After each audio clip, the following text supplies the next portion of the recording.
my experience has been that people are relieved by it, because in this one diagram, and I've proven it going to clinics and teaching, in this one diagram you get more information than you would get in 6 years of therapy.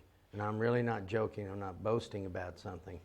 It's just a fact that God has the owner's manual to man, and when you follow that, you're going to end up with a lot better information than anything else you get.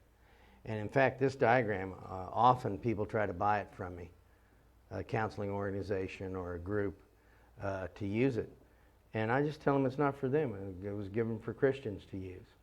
But they see how it pulls everything together. And most counseling is you talking and nobody ever giving you any really advice or understanding where you came from, how you act, why you act that way, how you cope in relationships, what kind of job you should be taking, what pushes your buttons, how you handle a family. All of that's given in this one diagram. And so we really looked at that and to simplify and just to get a basic understanding. I just really am opposed to treating a person as though they're a widget or a statistic. And so I recommend that people in churches, that everybody have their history taken, that everybody understand what's going on. Because you can discover why, on a scale of 1 to 10, something is a 1 to the person who's doing it, but it's a 10 to you. And so if you've got one of these doer pastors that comes in and barks orders at you, and you're one of these amiable people that just likes to work with people, and all that does is stir in you your father barking at you. Well, I think it's good to everybody to understand those kind of things, understand each other. We're not widgets, we're people. And that's where, maybe I told you, but I was at a counselor's meeting and they said to me, what you do is you give people a 50-minute session and then you go home and you forget them. And I said, well, if that's the case, I stood up and said, if that's the case, I'm quitting right now. Because if your son comes to me and says he's struggling with homosexuality, he's not going to get 50 minutes from Mike, and then Mike goes home and forgets him. He's going to get as much time as he needs, and he's going to be in my prayers. And I'm not under the stress you are, because God's carrying me, so I'm not carrying anything. And that we can afford to be invested in people's lives in that way. But our goal is always to point them to Christ and never to make someone dependent on me. That's very unethical, I think. And several psychologists have been honest with me and just said, well, we do have to make car payments. We do have to have house payments. We have to do that. Some people get locked into counseling. It's shocking how many years they're in there. And just regurgitating, not working. In this approach, there is nothing here that will stand or fall on one bit of information not being there.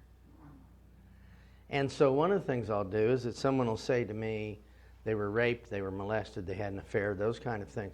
I don't let them tell me the details of that. It happened, and that's all I need to know. The details of that have nothing to do with the solution that we're coming up with.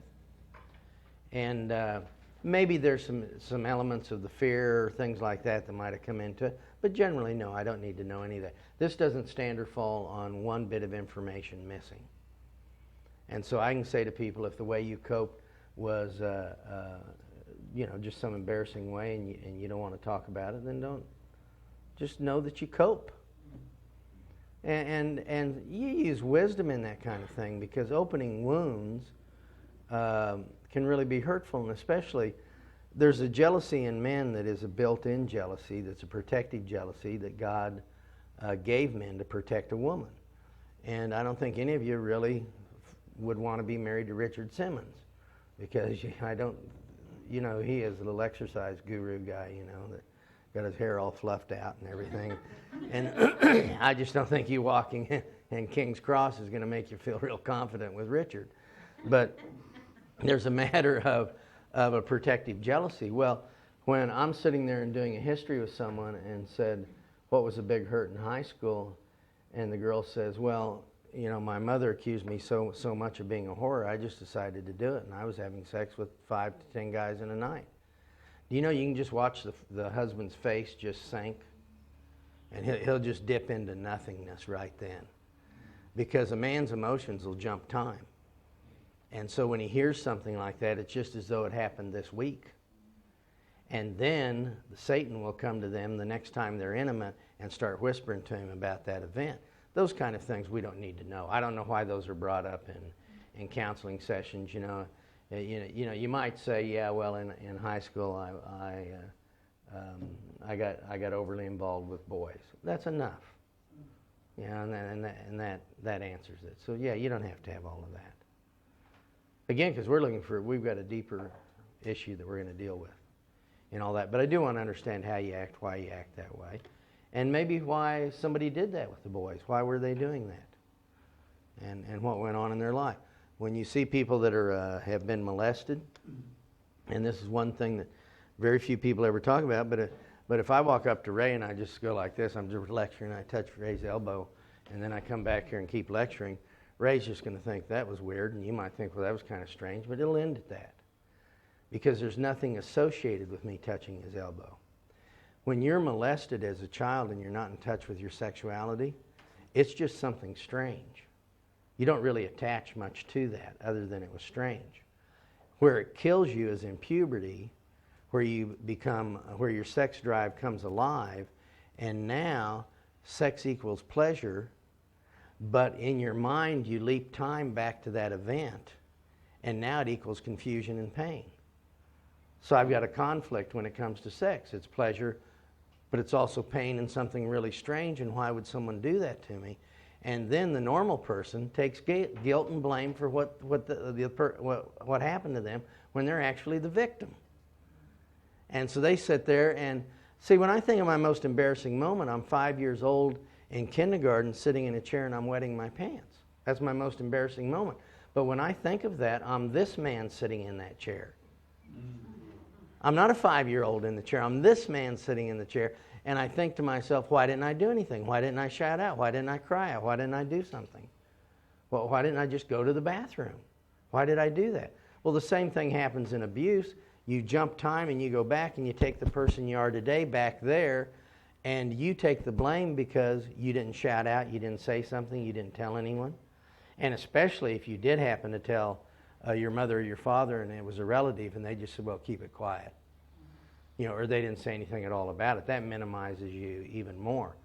And so what a person will do at that point, because they have sexual conflict, there's 3 basic things they'll do. And one is they'll have a lot of sex and hope that in having all that sex, they'll get rid of the pain. And they'll find pleasure in it and they won't have conflict. Or they'll withdraw completely from sex so they don't have the conflict.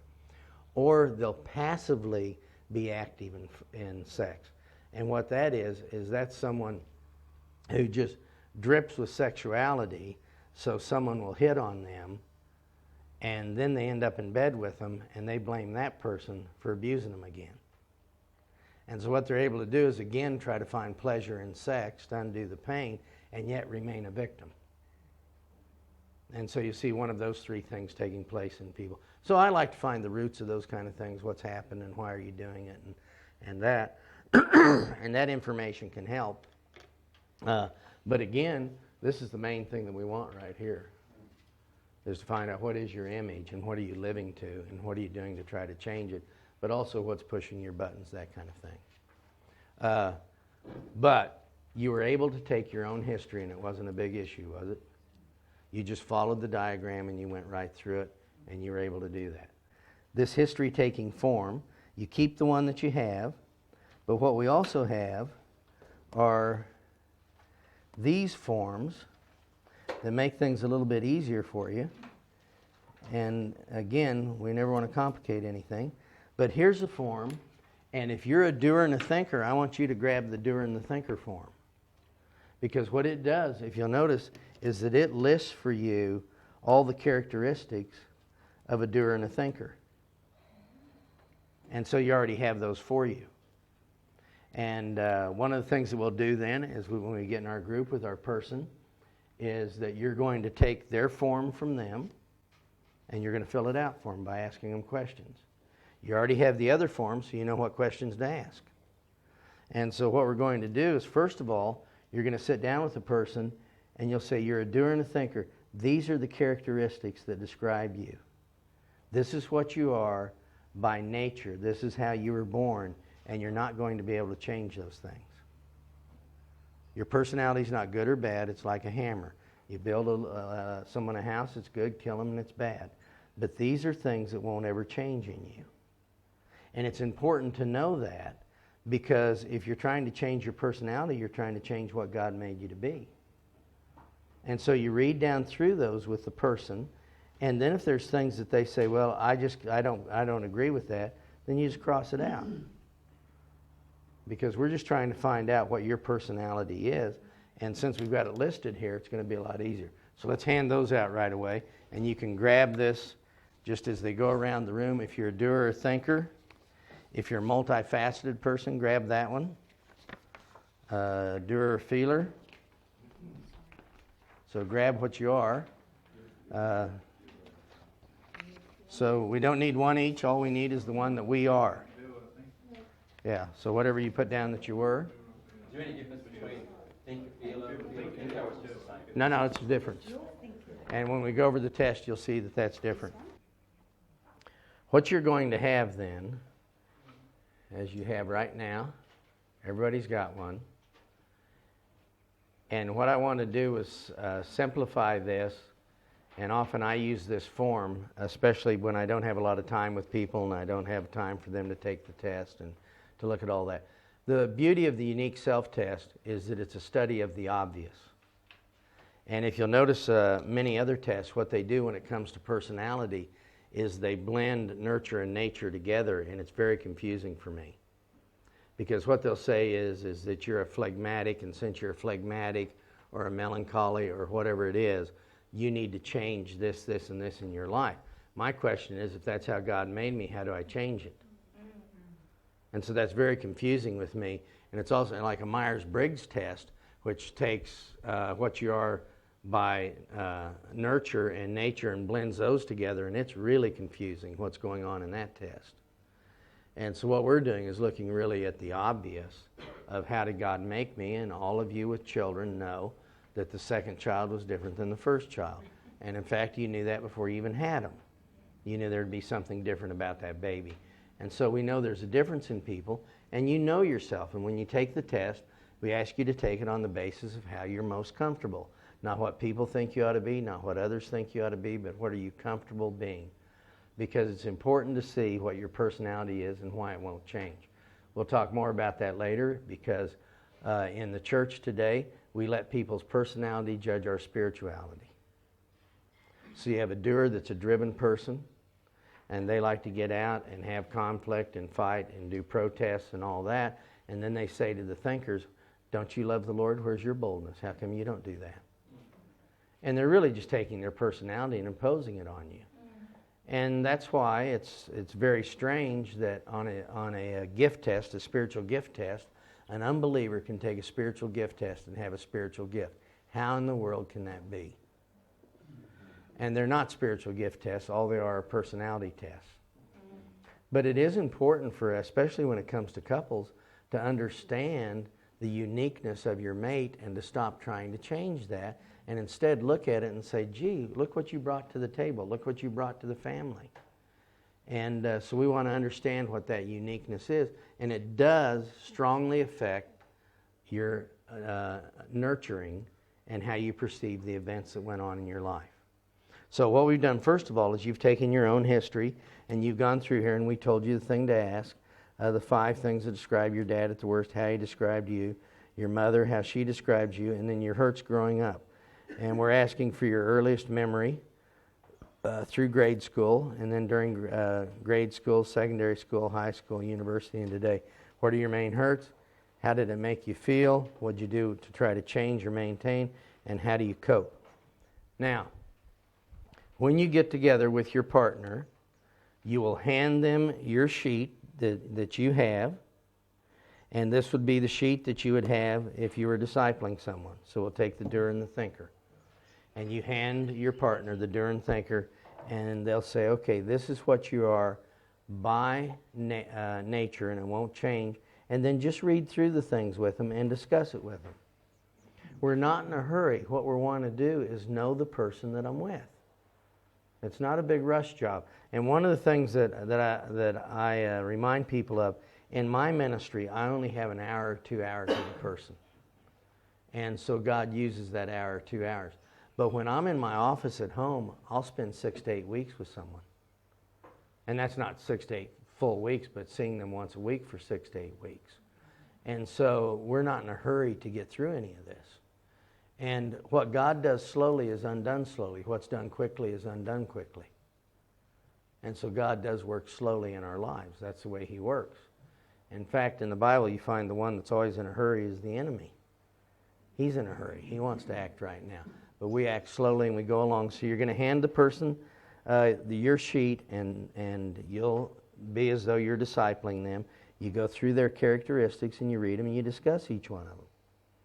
And as you go through that, you're going to say, wait a minute, let me tell you something that happened in my life, that does prove that point. And so this happened in my life, or that happened in my life, and yes, I do get easily bored, and you go through that and you discuss those things. So first of all, discuss the personality with them.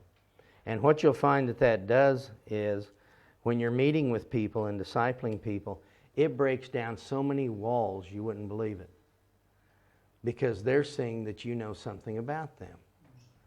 And I always tell people, look, I'm not being prophetic in saying this stuff. We've done research and studies on it because we wanted to find out what was normal for certain personality types and what couldn't change. But it does say to the person, well, you do understand me, and we've got a good starting point. And I do this with a lot of unbelievers. Half the people I see in my office are unbelievers, and the first thing I'll do is the personality with them, and that'll be a hook. Because you know me and you do know something about me. Yeah. Excuse me, you said we're using the word personality a lot, not temperament. Is this not reflecting temperament? And we're looking at personality as a result of the circuit? Say that again? You're using the word personality a lot and not temperament, but isn't this reflecting temperament? And therefore we're looking at how the personality's been formed? Yeah, in fact, what you'll... No, I'm not looking at that. Because I will use interchangeably personality, temperament, and unique self, depending on my audience. Okay. Because for most people, there's no distinction between those. And then use nurture and nature then in connection with that. And so the thing is to try not to be too confusing. So is it good then with clients, when you're meeting with them, not to describe the building blocks, like 80% temperament and so much percent character and so much personality?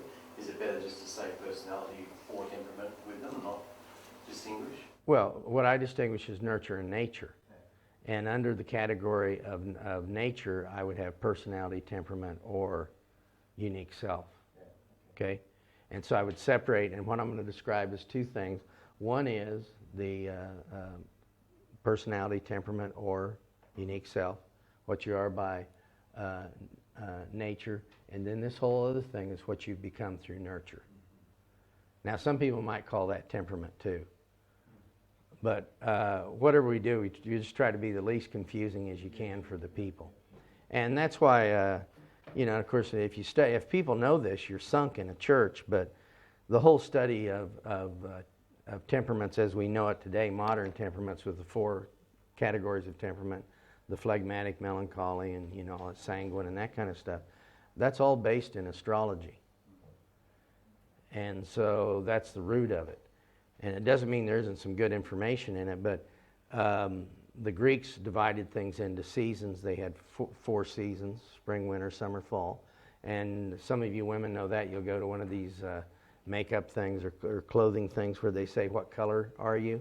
And they give you your color according really to your astrological chart, what month that you're born in. And then the Greeks divided each of those 4 segments into blends, and that came up with the 12 symbols of the signs of astrology.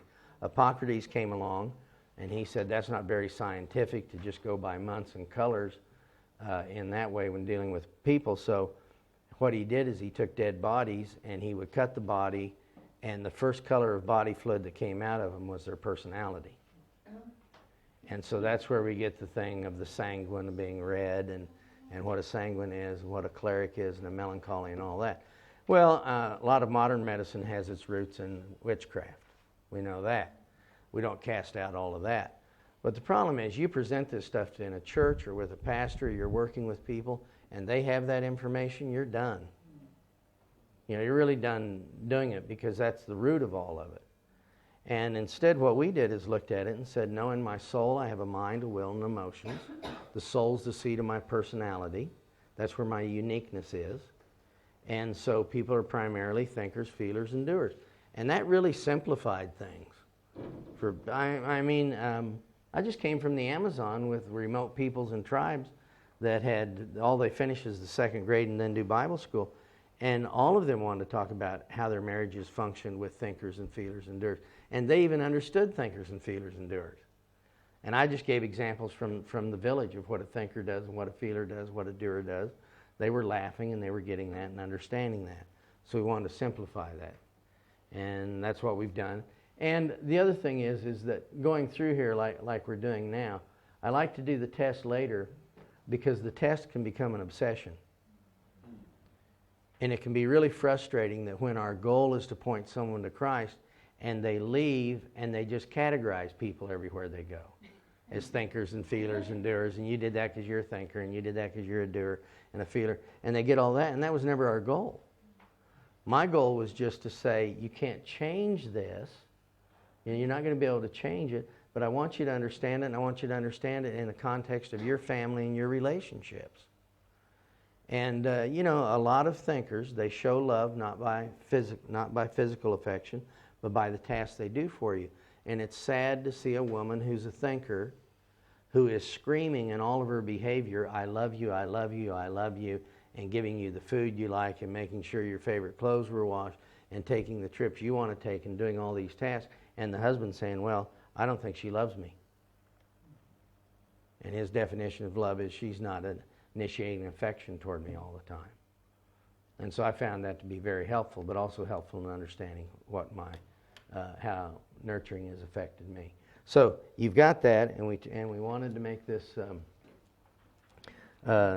easier. So we got we've done these diagrams, and you can go through that and just read through them and take time and say, do you have examples of that? And if some of these things don't fit, you just give them a miss. You go through that.